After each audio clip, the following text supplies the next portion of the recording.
Buenas tardes, nos encontramos con nuestra hora del colegio. Quisiera que me contara un poco de su infancia y de cómo veía a los jóvenes en ese momento en comparación de ahora. Pues mi infancia fue como muy tranquila, una infancia en el campo, de pronto una adolescencia ya en la ciudad, los jóvenes de mi momento, rumberos, pero éramos mucho más tranquilos, o por lo menos de mi parte, mis papás estaban muy pendientes de nosotros, iban a fiestas, íbamos a las fiestas y ellos nos recogían, teníamos horario, los amigos por lo menos que yo tuve no eran personas de vicio, de cigarrillo, de trago, no eran unas fiestas más bien sanas, sí de pronto pasaban toda la noche o hasta las 2, 3 de la mañana, pero era una juventud diferente, como muy tranquila. ¿Cómo era la relación con sus padres? Fue bueno, siempre. Exigentes, con normas, con pautas, pero en términos generales fue bueno, sobre todo con mi mamá, que era quien estaba más pendiente de nosotros. Mi papá cumplía con ciertos deberes económicos, aunque vivía con nosotros, mi mamá era quien estaba pendiente del colegio, de los deberes, del quehacer en la casa. ¿Por qué decidió ser psicóloga? Cuando yo terminé el colegio, yo quería ser religiosa y yo hice un proceso de formación en una comunidad religiosa. Ya cuando ellos dijeron que yo estaba, porque pensaba en el servicio y en una vida de dedicación a los demás, pero cuando ya llegó el momento de tomar la decisión, no fui capaz. Estuve 6 meses haciendo el proceso de postulantado y dije que no, y mi segunda opción era psicología. Entonces no me fui para la comunidad religiosa, pero me quedé haciendo unos cursos de enfermería y empecé psicología. ¿Cuál es el tema más difícil de tratar con los jóvenes? Yo pienso que no todos los jóvenes son iguales. Regiones o zonas, cada región es totalmente diferente. Por lo menos aquí en esta zona, temas difíciles, lo que tiene que ver con el consumo de sustancias, no se admite fácilmente en una situación como estas. Y por otro lado, como lo que tiene que ver con reglas, con normas, con pautas en la casa. ¿Cuál cree que es la razón para que los jóvenes no demuestren interés en cuanto a temas escolares? Pues yo pienso que es un tema muy difícil. Aquí hay una situación, digamos que de preocupación por el quehacer de los estudiantes. No todos tienen un mismo diagnóstico, algunos por sus situaciones familiares, pero muchos tienen situaciones familiares difíciles y aún así entienden que la intención es superarse. Otros porque están muy solos, otros no se pueden estar asociados con las amistades, con los compañeros, o sencillamente no hay un proyecto de vida claro y definido.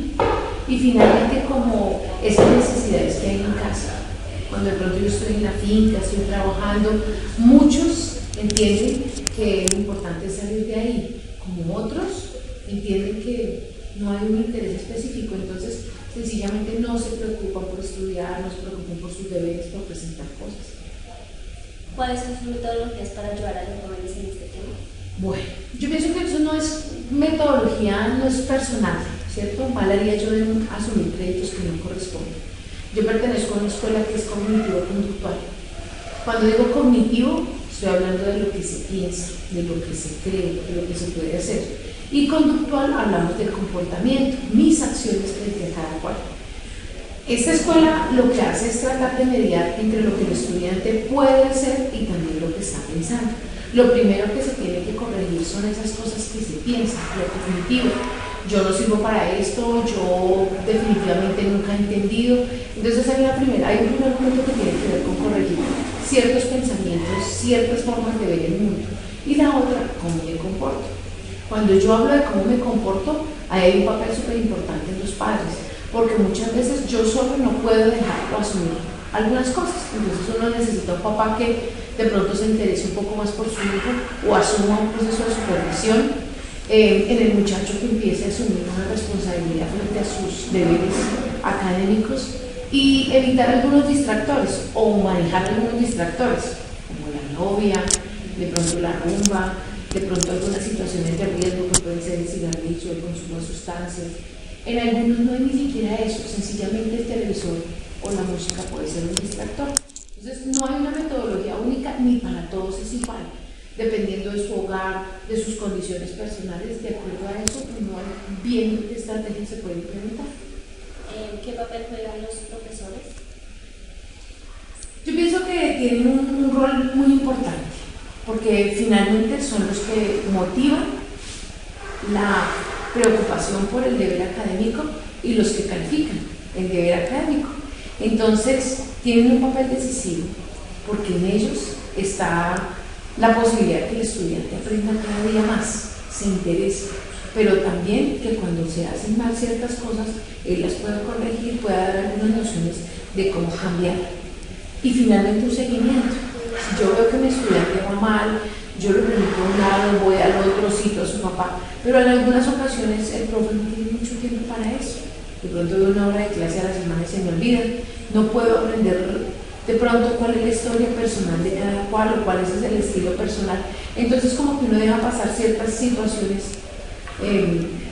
pasarlas, y cuando ya uno se da cuenta, ya vamos en el tercer periodo y ya hay mucho que hacer por el estudiante. ¿Qué estrategias cree usted que deben implementar los colegios e instituciones para mejorar este tema? Yo pienso que no es una situación fácil, porque resulta que la función del colegio es tratar de que el estudiante cada día llene mucho más sus conocimientos, sus estilos de vida, sus procesos de formación en pos de un proyecto de vida. Entonces el colegio tendría muchas acciones para hacer, pero resulta que los espacios son cortos. ¿Sí? Tú de la clase no puedes hacer mayor cosa, no hay mucho tiempo para espacios de asesorías, y si yo lo tengo, los estudiantes están en otras asignaturas. Sí podríamos trabajar lo que como proyecto de vida, actividades de acompañamiento, seguimiento por parte de coordinación, de directores de grupo, acompañamiento de psicología, seguimiento para los padres. Para finalizar, usted como psicóloga, madre personal, déles un consejo a todos los jóvenes para que se interesen más sobre los temas escolares y no de temas que no son tan importantes en este momento. Yo pienso que no existe una noción frente a un tema único e importante. Claro, el desempeño escolar es muy importante y como mamá y como psicóloga opinaría muy distinto, ¿cierto? Como mamá, yo pienso que uno debe ser exigente y uno como padre debe exigir a sus hijos lo que uno sabe que ellos pueden dar, lo que uno puede esperar de ellos y que uno necesita hacer un seguimiento constante de sus hijos, así estén grandes. Como psicóloga, yo sí pienso que hay un trabajo muy grande para los jóvenes en entender que hay un momento crucial en su vida y que la función o el deber ser probablemente está enmarcado en el cuadro pedagógico, en la escuela. Entonces, del desempeño académico hay muchas otras cosas que tienen que ver con las relaciones sociales, con las relaciones emocionales. Entonces, que hay que luchar porque donde yo debo estar, que es en la escuela, por mi edad, por mi contexto, esté bien, pueda aprender. Muchas gracias.